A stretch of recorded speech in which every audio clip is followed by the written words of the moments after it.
Hello everybody, good morning LinkedIn.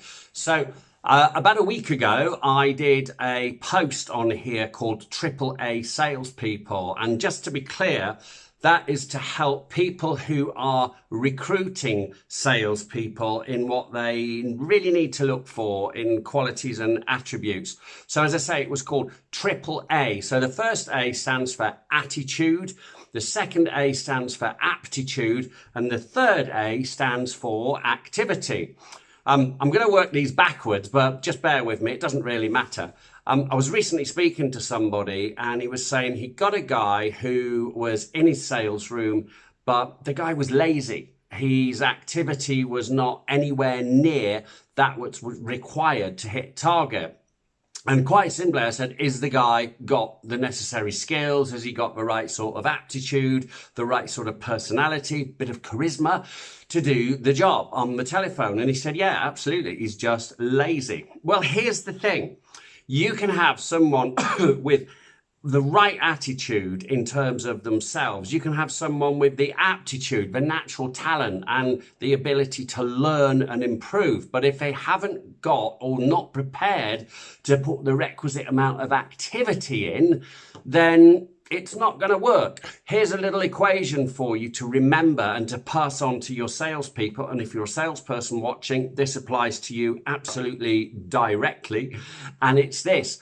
Your results, and therefore your earnings, if you're earning commission, will always be in direct proportion to the amount of activity that you put into the job. So the more activity, more results. Sounds like a common sense thing, but we did a survey a few years ago, and out of a 40-odd hour week, salespeople were really doing about 15 hours phone time or FaceTime with prospects and with clients. So it just goes to show if the activity levels are not there, then the results won't be there. So attitude as well. For me, attitude in sales is really, really important because it's how we see, when I'm talking about attitude in sales, I'm talking about how we see ourselves, our self-image. And the image that we hold inside of ourselves will largely be projected on the outside to the outside world. People will pick up what we feel about ourselves. Are we confident? Are we proud to be salespeople? You know, so many times you meet people, don't you, that you've not seen for a good while, and you talk to them and you say, what are you up to nowadays? Haven't seen you for a few years, John, you know?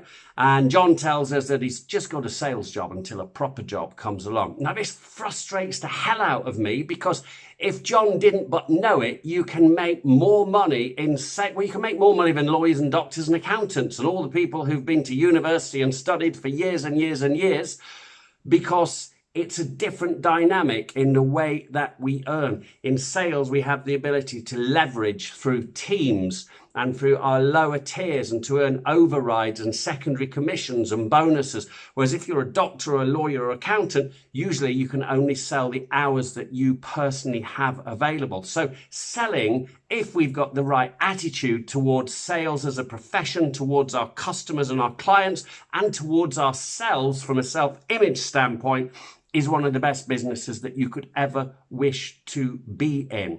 And aptitude. Well, look, of course, there's an old saying, isn't there, about square pegs and round holes. If somebody is desperately shy and retiring, afraid to approach people, has what we call imposter syndrome about actually doing what they do because they don't feel that they've got the right to do it, then by no means should we be enlisting that person onto our sales force just purely because he or she has got a pulse. And I'm afraid that nowadays too many people are recruited into these positions purely because they've had a pulse and they've been able to fill out an application form and sort of wing it through an interview. So there we go, guys. Attitude, aptitude, and activity. These are the key ingredients for great salespeople, great sales teams, and a successful career in sales. I'm Steve Q. Please like this video and share it and subscribe to me on YouTube and all that good stuff. You know what to do, and I'll see you next time. Bye-bye.